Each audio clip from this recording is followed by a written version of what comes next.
அதிமுக சார்பில் நடைபெற்ற ஆலோசனை கூட்டத்தில் எடப்பாடி பழனிசாமிக்கு ஆதரவு தெரிவித்து தீர்மானம் நிறைவேற்றப்பட்டது.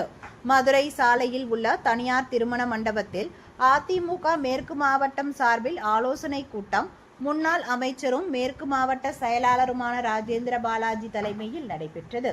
இதில் அவை தலைவர் விஜயகுமார் உள்ளிட்ட நிர்வாகி அதிமுக நிர்வாகிகள் கலந்து கொண்டனர். இந்த ஆலோசனை கூட்டத்தில் அனைத்து பொதுக்குழு உறுப்பினர்கள், மாவட்ட, ஒன்றிய, நகர கழக நிர்வாகிகள் கலந்து கொண்டு முழு மனதாக அதிமுக பொதுச் செயலாளர் எடப்பாடி பழனிசாமிக்கு ஆதரவு தெரிவிப்பதாக தீர்மானம் நிறைவேற்றினர்.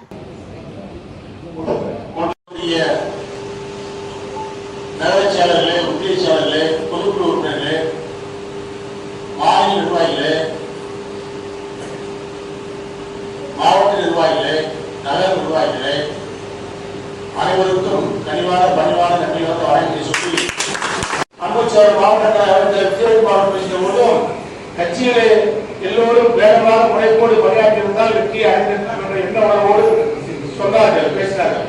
உண்மைதான், யாரும் எதிர்பார்க்கவே இல்லை. இப்படி ஒரு நம்முடைய சட்டமன்ற உறுப்பினர் வராமல் பேசுகிற போது கருத்தை சொன்னார்.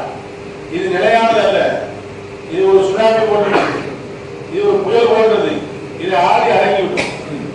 ஆரம்பமாக நாம் எழுதுகின்றால் நிச்சயமாக இரண்டாமான வெற்றியை நம்மால் பெற முடியும். ஆகவே அதிமுக பொறுத்தமட்டில் இன்றைக்கு விருதுநகர் மாவட்டத்துடைய 7 தொகுதிகளிலும் அதிமுக தொண்டர்களை போல் எந்த கட்சிக்காவது தொண்டர்கள் வழங்கியிருக்கிறார். நிர்வாகிகள் வரக்கூடிய அளவுக்கு ஒரு எழுச்சியான கட்சி என்று சொன்னால் அது அனைத்து அண்ணா திராவிட முன்னேற்ற கழகம் தான். வேற கட்சிக்கு கூட சேர முடியுமா? 100 நாள் எந்த நிமிஷமும் கட்சி நிர்வாகிகள் வரக்கூடிய கட்சி தான் அதிமுக தான். ஆகவே நாம் அதிகாரத்திலேயே இருக்க வேண்டும், அப்போதுதான் கட்சியை நடத்த முடியும் என்றெல்லாம் கிடையாது. அதிகாரம் இருக்கக்கூடியவர்களை எதிர்த்து நின்று அரசியல் பண்ணக்கூடிய தெம்புள்ளவர்கள் தான். ஆகவே இதற்கென்று நீங்கள் யோசிக்க வேண்டாம். பலம் பொருந்திய மலையாளைக்கு ஒப்பான திமுகவையே எதிர்த்து களம் கண்டவர்கள் தான். இன்றைக்கு இவர்கள் கட்டுக்கோப்பான இயக்கமே இல்லாமல் இன்றைக்கு விஜய் அவர்கள் வந்திருக்கிறார். அவர் எந்த கோணத்தில் அவர் ஒரு நடிகராக இருந்து, ஒரு ஸ்டார் நடிகராக இருந்து ஒரு மாயையில் அவருக்காக வாக்குகள் அளித்தார்கள். யார் வேட்பாளர் என்று தெரியாமலே வாக்குகள் அவர்களுக்கு இருந்தது. உண்மையா இல்லையா? யார் வேட்பாளர் என்றே தெரியாது. ஓட்டு யாருக்கு போட்டீங்கன்னா விட்டுட்டு போடணும்னு சில பேர் சொல்றாங்க. வெற்றி அவர்கள் கிடைச்சது. வேட்பாளர்கள் வெற்றி பெற்றவர்களாம் என்ன சாதிக்க முடியும்? நம்முடைய இங்க இருக்கக்கூடிய அத்தனை பேரும் உள்ளாட்சியில பதவியில் இருந்து அனுபவப்பட்டவர்கள். உள்ளாட்சியில சேர்மன் பதவி, வைஸ் சேர்மன் பதவி, கவுன்சிலர் பதவி, மாவட்ட கவுன்சிலர் பதவி, ஊராட்சி மன்ற தலைவர், இப்படி பல பொறுப்புகள் இருந்த அனுபவசாலிகள். நமக்கு தெரியும் ஒரு நிர்வாகத்தை எப்படி நடத்தினால் மக்கள் ஏற்றுக்கொள்வார்கள். மக்களுடைய மனமறிந்து செய்யக்கூடியவர்கள் அதிமுக நிர்வாகிகள். நமக்கு அடுத்து சொன்னா திமுக நிர்வாகிகள்.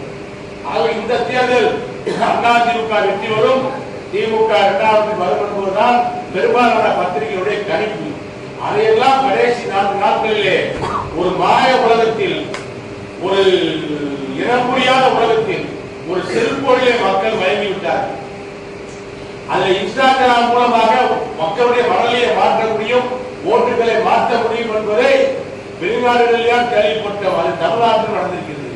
ஆகவே நாம் இதற்காக யோசிக்க வேண்டாம். மக்கள் இன்றைக்கு அவர்களுக்கு வாக்களித்தவர் கூட இன்றைக்கு மனம் வருந்துகின்ற சேவையும் நாம் பார்த்து கொண்டிருக்கிறோம். உங்களுக்கு தானே ஓட்டு போட்டோம், என்ன நடந்தது என்று நம்மிடத்திலே கேட்கிறார்கள். ஆகவே அதிசயம் நடந்திருக்கிறது. அதுக்கு ஒரு அற்புதம் நடக்கும், அப்போது நாம் சந்தோஷப்படுவோம். அந்த அளவுக்கு ஒரு நல்ல ஒரு வெற்றி நமக்கு கிடைக்கும். ஆகவே நிச்சயமாக நீங்கள் எல்லாம் அத்தனை பேரும் இயக்கத்திலே பிடிப்போடு வந்திருக்கிறீர்கள். இன்றைக்கு வரக்கூடியவர்கள், இன்றைக்கு அமர்ந்திருப்பவர்கள், இன்றைக்கு உட்கார்ந்திருப்பவர்கள் அத்தனை பேரும் இயக்கத்திலே அப்பொழுது இல்லாத கழகத்துடைய தூண்கள், தளவுகள். இந்த மாவட்டத்துடைய தலைவராக இருக்கக்கூடிய நிறுவனர்களே கழக பணியாற்றக்கூடிய உண்மையான விசுவாசிகள், உண்மையான தொண்டர்கள். புரட்சி தலைவர் எம்ஜிஆர் என்ற புனிதராக இந்த கட்சி அதிமுக. புரட்சி தலைவர் அம்மா என்ற புனிதவனை வளர்த்த கட்சி அதிமுக. புரட்சி தலைவர் எடப்பாடி என்ற ஒரு உழைப்பாளி உழைத்துக் கொண்டிருக்கின்ற கட்சி அதிமுக.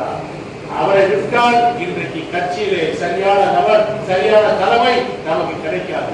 இது காலம் அந்த குறை எடப்பாடி பொதுச்செயலாளர் வந்திருக்கிறது. அதற்காக நாமெல்லாம் சில நேரத்தில் பேசிக் கொண்டுதான் இருக்கிறோம். அது சரிப்பட்டு வரப்ப இன்னும் சில பேர் பேசிக் கொண்டிருக்கிறார்கள்.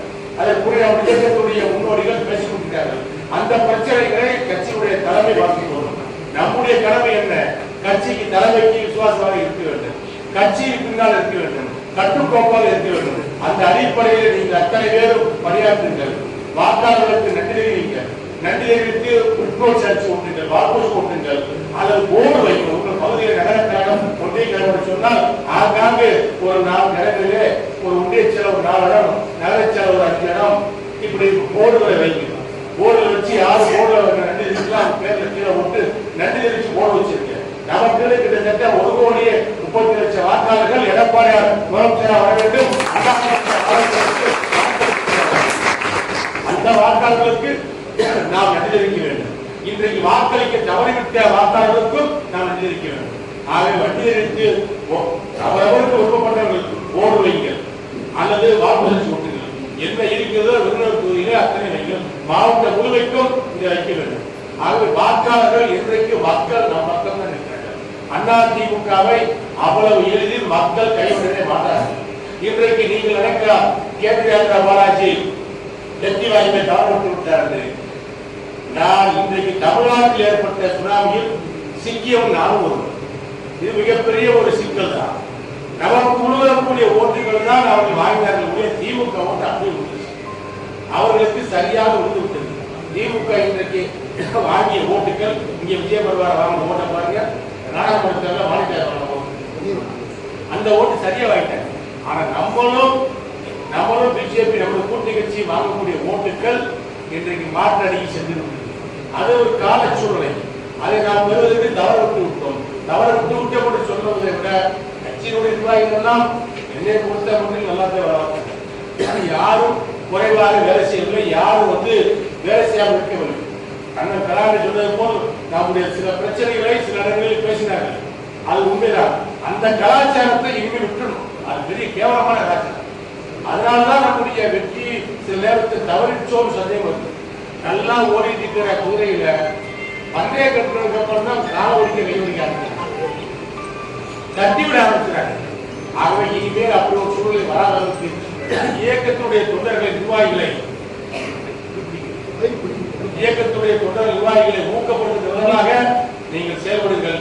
உங்களுக்கு பின்னால் உங்களுடைய சகோதரனாக, உங்களின் நண்பனாக, உங்கள் வீட்டு பிள்ளையாக, உங்களின் ஒருவனாக என்றைக்கும் நான் இருப்பேன் என்பதை உறுதியாக அவர்கள், நம்முடைய பிஆர்சி ஆர்வம் அவர்கள், கண்ணன் அவர்கள், துணைச்செயலர் கண்ணன் அவர்கள், நம்முடைய மற்ற நிர்வாகிகள், மகளிர் நிர்வாகிகள், மாவட்ட பொறுப்பாளர்கள், அமைச்சர்கள் போன்றவர்கள், இருக்கக்கூடிய நிர்வாகிகள் அத்தனை பேரை பார்க்கிறேன். நம்முடைய கட்சி சிந்தாமல் சிதறாமல் அதிமுக தொண்டர்கள் மத்தியிலே ஒரு மகிழ்ச்சி குறைவாக இருக்கு. காரணம் வெற்றியை தவறு விட்டோமே. எடப்பாடியார் முதலமைச்சராக பார்ப்பதற்கு நாம் சென்னைக்கு செல்ல வேண்டியவர்கள் இன்றைக்கு விருந்தினர்களை கூட்டம் போட்டு கொண்டிருக்கிறோமே என்ற எண்ணம் இருக்கிறது. காலம் திமுக 10 ஆண்டுகள் பொறுத்திருக்கு இல்லையா? தலைவர் காலத்திலே 10 ஆண்டுகள், அம்மாவுடைய காலத்திலே 10 ஆண்டுகள் திமுக பொறுத்திருக்கவில்லையா? திரும்ப ஆட்சிக்கு வரவில்லையா? நிச்சயமாக அதிமுக ஆளும். நீங்கள் எல்லாம் வாழ்வீர்கள், உறுதியாக சொல்லி நன்றி கூறுகிறேன். வாக்களித்தவர்களுக்கு நன்றி கூறுகிறேன். நம்முடைய இயக்கத்திற்காக பாடுபட்ட பொறுப்பாளர்கள், நம்முடைய தொகுதி பொறுப்பாளர்கள், மாவட்ட பொறுப்பாளர்கள் அத்தனை பேருக்கும் விருதுநகர் மாவட்ட கழகத்தினுடைய செயலாளர் என்ற முறையிலே நெஞ்சார்ந்த நன்றியை, பணிவான நன்றியை உங்களுக்கு தெரிவித்துக் கொண்டு விடைபெறுகின்றேன். நன்றி.